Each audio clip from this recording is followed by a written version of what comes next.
사회적으로 또 세상적으로 어려운 일들이 너무나 많이 있잖아요. 뭐 전쟁도 그렇고 울진에서 화재로 인해서 수많은 사람들이 하루아침에 삶의 터전을 잃어버리고 고통을 당하고 있는데 같이 기도하고 우리 각자의 자리에서 도울 일들이 있으면 열심히 좀 찾아보고 노력해서 필요한 도움들을 줘야 하는 시기가 아닌가라는 생각을 좀 하게 됩니다. 몇 해 전, 한 2년 전, 3년 전에 봤었던 뉴스인 것 같은데 기억에 아직도 남는 그 제목이 있어요. 축구 기사였는데 알고도 당하는 손흥민 존이라는 그 기사 제목이었거든요. 축구를 좋아하는 사람들은 손흥민 존이 어디인지 아시겠죠? 아시죠? 페널티 양쪽 모서리 기억에 많이 남습니다. 알고도 못 막는 손흥민 존. 그 얼마 전 몇 해 전에 그 방영된 다큐멘터리를 통해서 그 왜 손흥민 존이 될 수 있었나를 알게 됐어요. 엄청난 노력을 했다라는 것을 우리가 다큐멘터리를 통해서 알게 되죠. 하루에 최소 1000개씩 공을 찼다고 하니까 양쪽 모서리면 2000개씩, 최소 하루에 2000개씩 슛을 쐈다는 얘기잖아요. 그렇기 때문에 세계 최고의 무대에서도 골키퍼들이 알고도 못 막는 그런 선수가 되지 않았나라는 생각을 뉴스 기사를 통해서 알게 됐어요. 얼마나 힘들었겠습니까? 손흥민 선수라는 어떤 축구 선수 한 명의 어떤 그 커리어를 본다 하더라도 우리가 단순하게 알 수 있는 인생의 지혜들이 있어요. 노력 없이 얻어지는 결과는 없다는 겁니다. 세상에 잘 생각해 보면 노력 없이 얻어지는 것은 정말로 없구나, 하나도 없구나라는 것을 요즘에 좀 많이 더 느끼게 되는 것 같습니다. 그런데 신앙도 마찬가지인 것 같아요. 우리의 신앙도 마찬가지인 것 같습니다.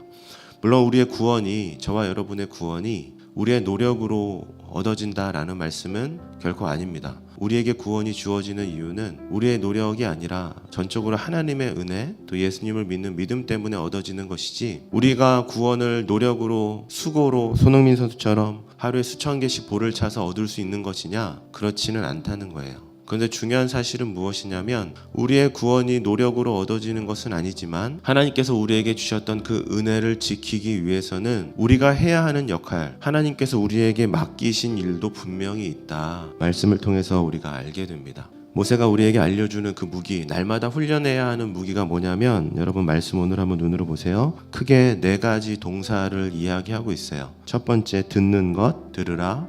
그리고 두 번째 배우는 것, 그리고 세 번째 지키는 것, 그리고 네 번째 행하는 것. 그리고 모세가 이 4가지의 무기, 조건을 이야기한 다음에 이어서 신명기 전체, 거의 전체의 대부분을 할애해서 다시 한번 십계명에 대해서 설명을 해주는 말씀들이 5장 이후부터 기록이 되어 있습니다. 십계명에 대한 얘기는 앞으로 계속 말씀을 나눌 거고요. 저는 오늘 이 4가지를 가지고 하나님이 저와 여러분들을 왜 오늘 이 아침에 이 자리에 모이게 하셨나, 그 이유에 대해서 함께 이 말씀을 통해서 설명하고 우리가 함께 다시 한번 우리가 모인 이유에 대해서 확인하는 그런 말씀을 좀 나누려고 합니다. 그래서 단순한 질문이에요. 우리가 왜 모였나? 첫 번째, 말씀을 듣기 위함입니다. 결론부터 얘기하면 사랑하는 우리 등대교 공동체 모두가, 저를 포함한 우리 모두가 하나님의 귀하신 말씀을 잘 듣는 사람들이 되기를 예수님의 이름으로 축복합니다. 하나님의 말씀을 단지 소리로 듣는 것이 아니라 하나님의 말씀이 무슨 말씀인지 듣고 그 말씀을 가지고 판단하고 그 말씀을 가지고 살아가는, 하나님의 말씀을 다 듣지 않는 세상 속에서 하나님의 말씀을 듣는 저와 여러분들이 되었으면 좋겠다라는 것이 첫 번째, 우리가 모인 목적의 이유라는 겁니다. 그런데 하나님의 말씀을 잘 듣기 위해서는 선행되어야 하는 것이 있어요. 그것이 무엇이냐면 저를 포함한 이 강단에서 말씀을 전하시는 분들, 그리고 교실에서 수업이라는 도구를 통하여 하나님의 말씀을 전하시는 선생님들이 온전한 하나님의 말씀을 제대로 알고 그 말씀을 제대로 전할 수 있는 은혜와 상태와 지식과 지혜를 갖춰야 한다는 거죠. 전하는 자가 올바르게 전하고, 전하는 자가 사람의 말이 아니라 세상의 어떤 가치와 이념이 아니라 정말로 오롯이 하나님의 말씀이 무엇인지를 바르게 그리고 정확하게 그리고 말씀 그대로 전해야만이 우리 학생들이 하나님의 말씀을 제대로 들을 수 있는 거라고 저는 믿기 때문에, 첫 번째 우리는 왜 모였나? 하나님의 말씀을 들어야 하기 때문에 모였고, 하나님이 우리에게 말씀을 들려주시기 위해서 우리를 모으셨고, 그렇게 하기 위해서 우리가 하나님의 말씀을 은혜로 잘 경청해야 하지만 그와 함께 더불어 말씀을 전하는 우리 선생님들, 목사님들, 하나님 말씀 앞에 바로 서 있어야 한다라는 것을 우리가 이 말씀을 통해서 깨닫게 됩니다. 두 번째는 왜 우리가 모였나? 배우기 위함입니다. 배우기 위함. 여러분, 배운다, 물론 학습한다라는 의미도 있지만 이 배운다라는 단어의 의미 안에 포함된 의미가 또 다른 의미는 무엇이냐면 소를 모는 막대기라는 의미가 있어요. 소를 몰 때 긴 막대기 있지 않습니까? 제대로 갈 수 있도록 또 소가 이렇게 소 무리에서 이탈하지 않을 수 있도록 소를 때로는 내려치면서 또 소가 잘못된 길로 가지 못하도록 이렇게 막는 그 막대기, 소를 모는 막대기라는 단어의 의미가 이 배운다라는 단어의 의미인데요. 쉽게 풀어서 설명하면 이런 거죠.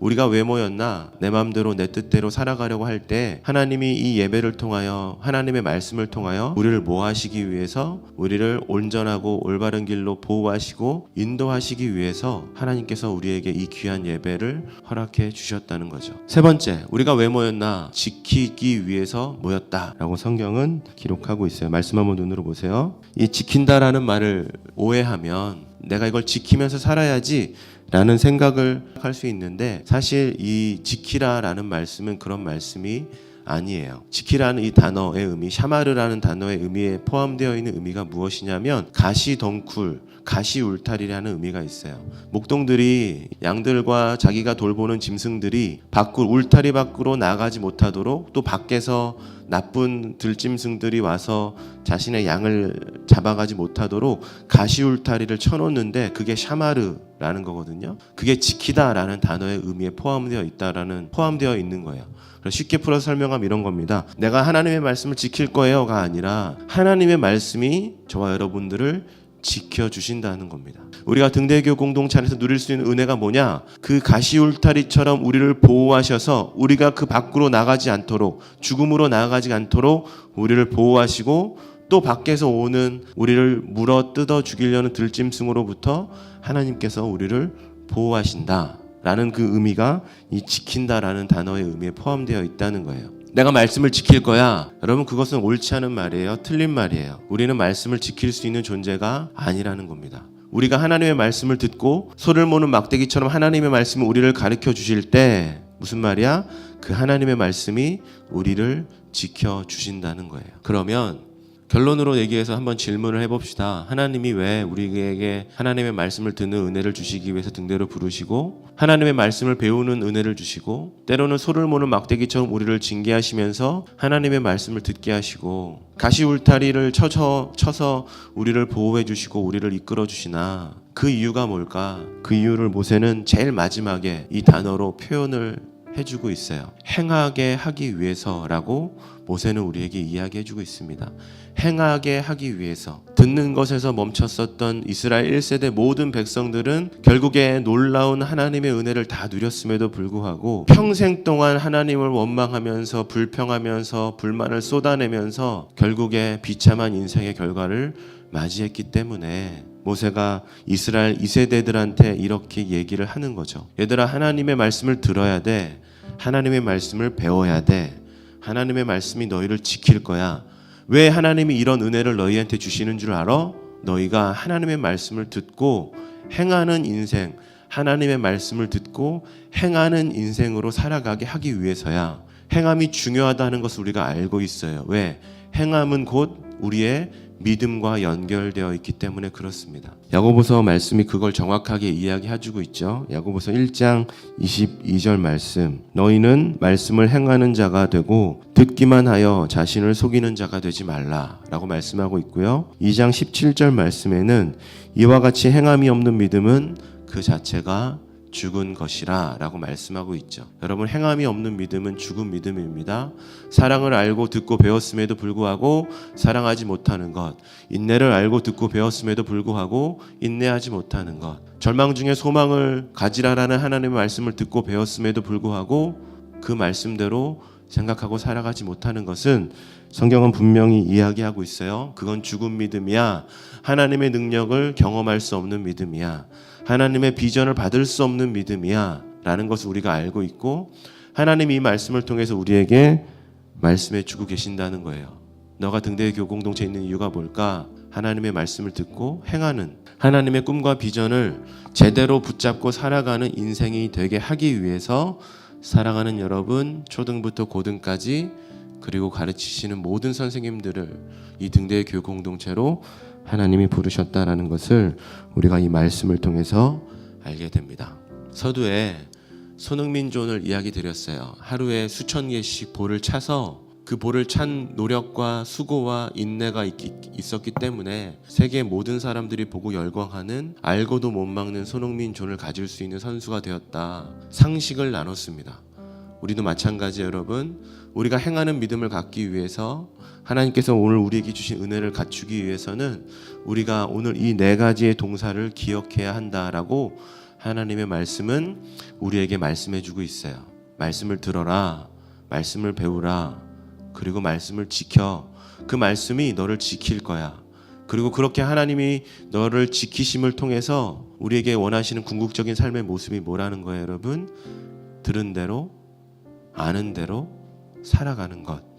그렇게 살아가는 사람들에게 하나님은 성경의 그 수많은 은혜들을 허락해 주신다고 말씀해 주고 있습니다.